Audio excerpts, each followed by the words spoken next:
ជំរាបសួរសួស្តីôngពុំមេងទាំងអស់គ្នាចាថ្ងៃនេះញ៉ាំមកប្រាប់អំពីរបៀបថ្មីទៀតហើយគឺការទាញdownload វីដេអូពី YouTube ចូលមកកាន់ photo រូបថតរបស់យើងអញ្ចឹងបងប្អូនហើយប្រសិនបើវីដេអូរបស់ខ្ញុំគឺមានប្រយោជន៍ដល់បងប្អូនសូមបងប្អូនជួយចុច Subscribe ជាម្នាក់មកផងណាហើយជាដំបូងរបស់ខ្ញុំហ្នឹងគឺយើងចូលមកកាន់ YouTube របស់យើងមកហើយយើងពេញចិត្តវីដេអូណាយើងចុចមកលើវីដេអូហ្នឹងមកហើយនេះខ្ញុំចង់បានវីដេអូមួយនេះ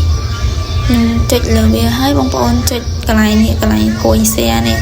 បងចុចលើវាហើយឃើញកន្លែងចម្លងដំណរនេះបើពាក្យអង់គ្លេសគេដាក់ថា copy បងប្អូន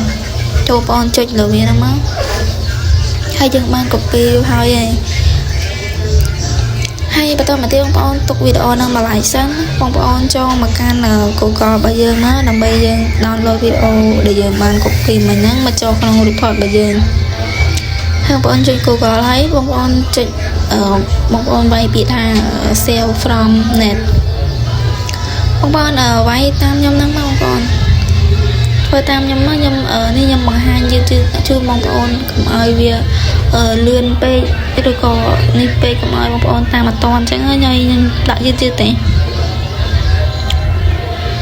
ហើយបន្តមកទៀតបងប្អូនឃើញកន្លែងកឡោនប្រអប់ហ្នឹងហើយបងប្អូនចូលផាសឲ្យយើងបាន copy មកហ្នឹងផាសវីដេអូដែលយើងបាន copy នៅក្នុង YouTube មួយហ្នឹងបងប្អូនចូលមកផាសក្នុងហ្នឹងមកបងប្អូនចុចសកត់លើវាហើយបងប្អូនចុចពាក្យផានេះ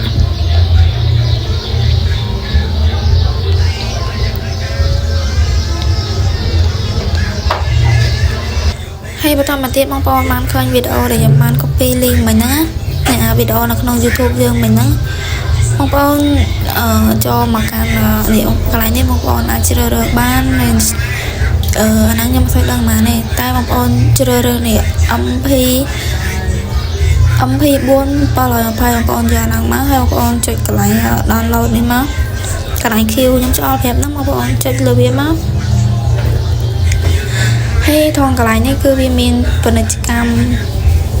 ទិញទួញបងប្អូនចុចកន្លែងខ្វែងឆ្វេងដៃរបស់យើងហ្នឹងមកព្រោះអាហ្នឹងវាគឺពាណិជ្ជកម្មនេះវាបងប្អូនហើយបន្តមកទៀតបងប្អូនឃើញបែបនេះបងប្អូនចុចកន្លែងពណ៌បៃតងពណ៌ត្រួយចេកនេះកន្លែងគេដាក់ថា download វីដេអូមកចុចលើវាមកហើយបន្តមកទៀតបងប្អូនចុចកន្លែង download នេះកន្លែងគូក្រហមនេះ